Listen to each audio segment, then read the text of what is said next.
अगले दिन दोपहर का समय था। राहुल अपने हॉस्पिटल के केबिन में बैठा बार बार अपना फ़ोन देख रहा था।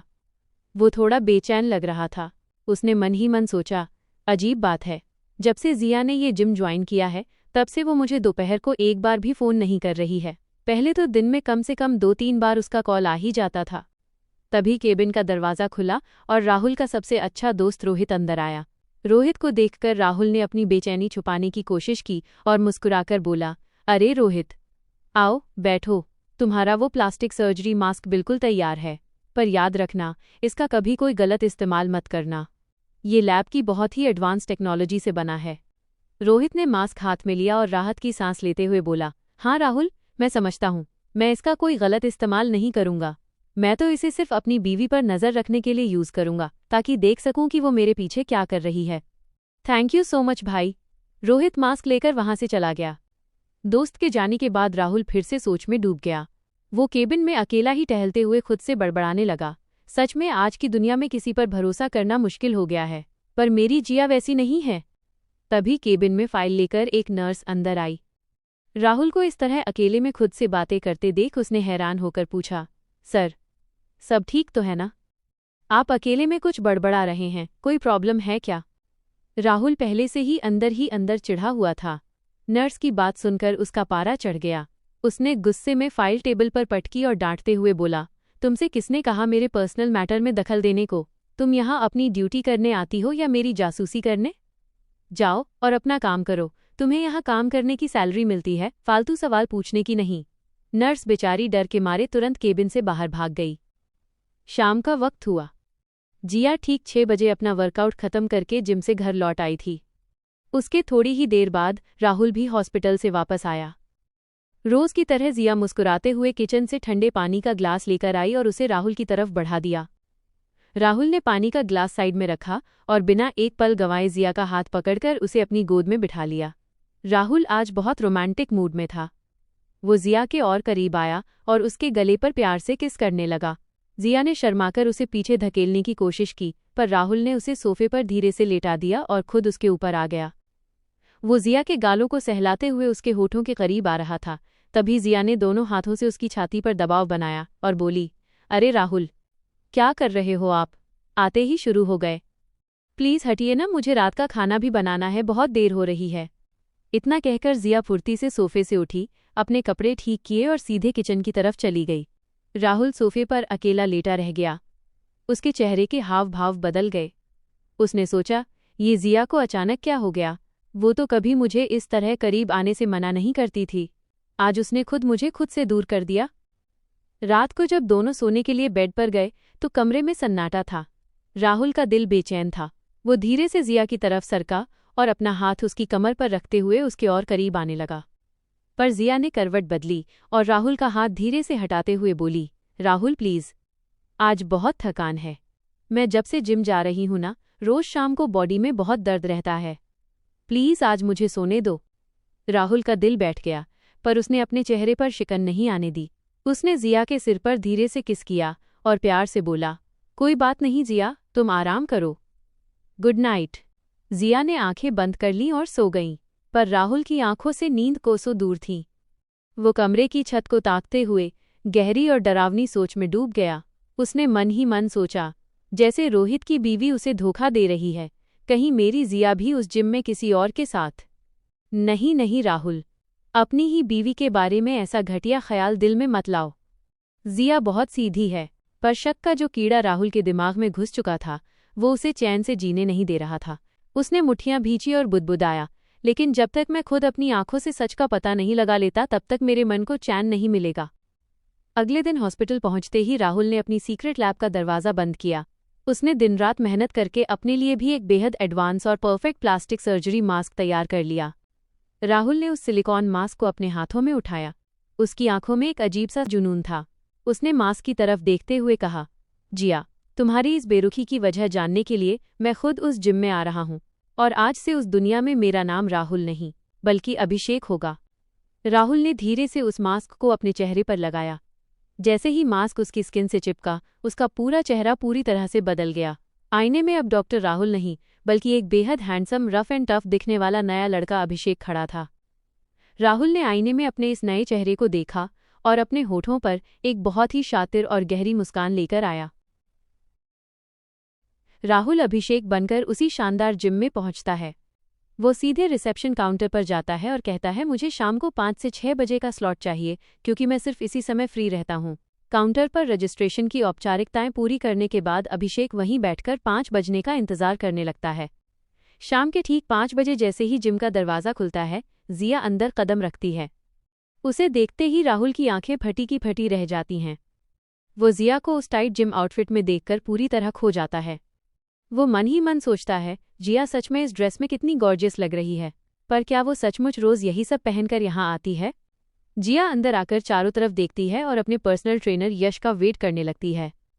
राहुल, जो अब पूरी तरह अभिषेक के रूप में था, अपनी घबराहट पर काबू पाता है और धीरे धीरे जिया की तरफ बढ़ता है। अभिषेक चेहरे पर एक प्यारी सी मुस्कान लाकर कहता है, हाय। वैसे जिम में अक्सर बहुत से खूबसूरत चेहरे दिखते हैं, पर आज इस सादगी को देखकर यहाँ की रौनक कुछ और ही बढ़ गई है। जिया अजनबी अभिषेक की ऐसी फ्लर्टी बातें सुनकर असहज हो जाती है। वो अपनी नज़रें घुमाती है और कड़े लहजे में बोलती है, एक्सक्यूज़ मी, मैं शादीशुदा हूँ, इसलिए प्लीज़ मुझसे इस तरह की बातें मत कीजिए। मुझे ये सब पसंद नहीं है। अभिषेक ने हाथ जोड़ते हुए कहा, अरे सॉरी, मेरा इरादा आपको परेशान करने का बिल्कुल नहीं था। दरअसल मेरा नाम अभिषेक है और आपकी खास दोस्त एली ने मुझे आपके बारे में बताया था। क्या हम दोस्त बन सकते हैं? एली का नाम सुनते ही जिया चौंक जाती है। वो हैरानी से पूछती है, आप एली को कैसे जानते हैं?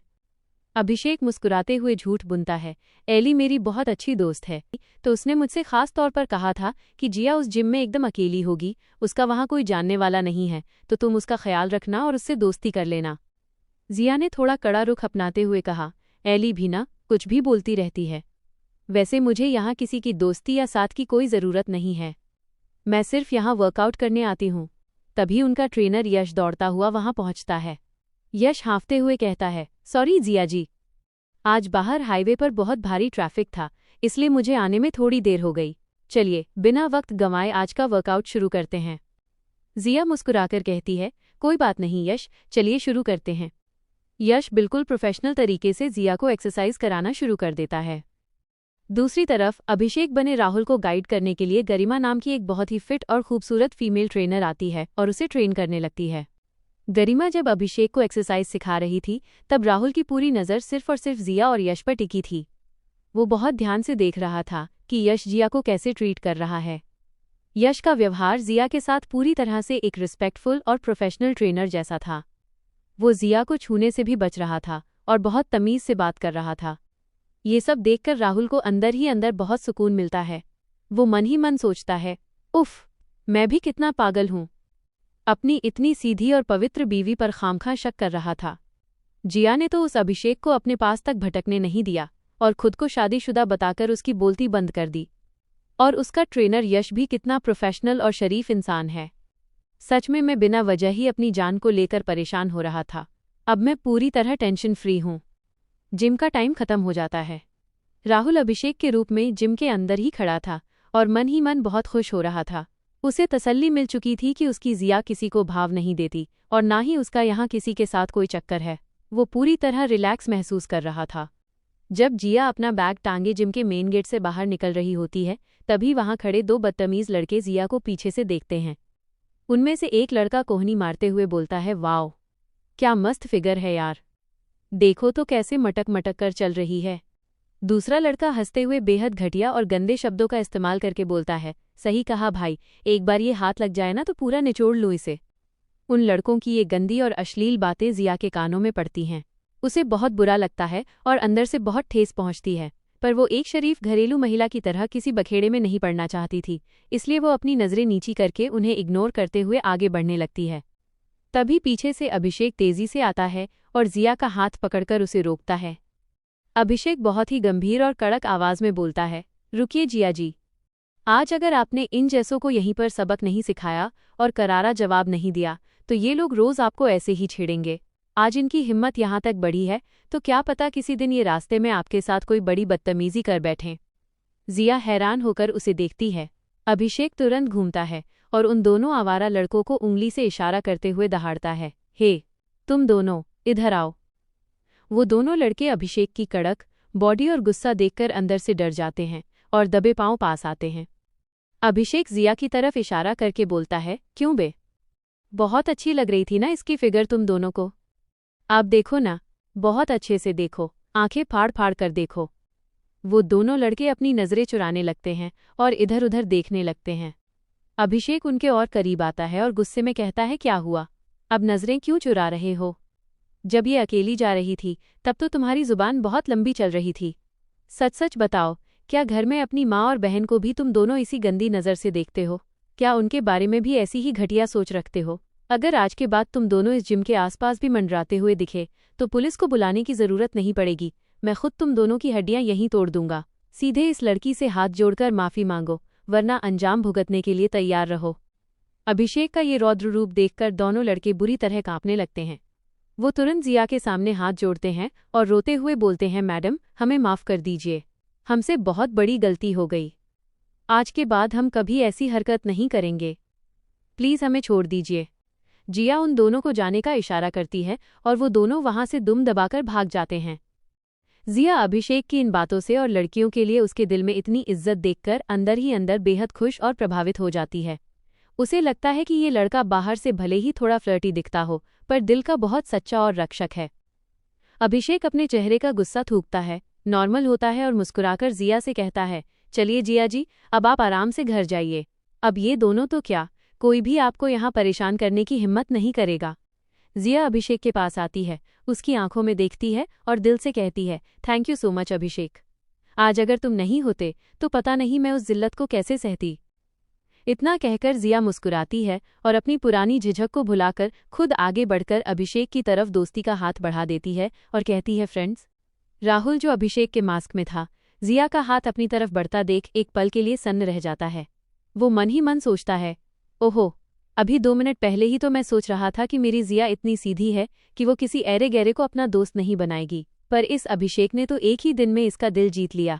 चलो, अब जब बात यहाँ तक आ ही गई है तो मुझे भी देखना है कि मेरी ये सीधी सादी बीवी इस अजनबी अभिषेक के साथ दोस्ती के नाम पर किस हद तक आगे जा सकती है। अभिषेक के चेहरे पर एक गहरी, सस्पेंस भरी और जासूसी मुस्कान आ जाती है। वो अपना हाथ आगे बढ़ाता है और जिया के कोमल हाथ को थामते हुए कहता है, फ्रेंड्स, डॉक्टर साहब तो खुद अपनी ही बीवी के जाल में फंस गए। जिया ने राहुल को तो इग्नोर कर दिया, पर अभिषेक को अपना दोस्त बना लिया। डॉक्टर पति खुद ही अपनी बीवी का जिम वाला आशिक बनने जा रहे हैं, तो खेल में आगे कौन सा नया मोड़ आएगा? क्या जिया इस नकली अभिषेक के प्यार में पड़ जाएगी? जानने के लिए देखते रहिए डॉक्टर पति जिम वाला आशिक का अगला एपिसोड। सफेद कोट में दिल छुपाए, जिम में अपने जज्बात दिखाए, एक ही चेहरा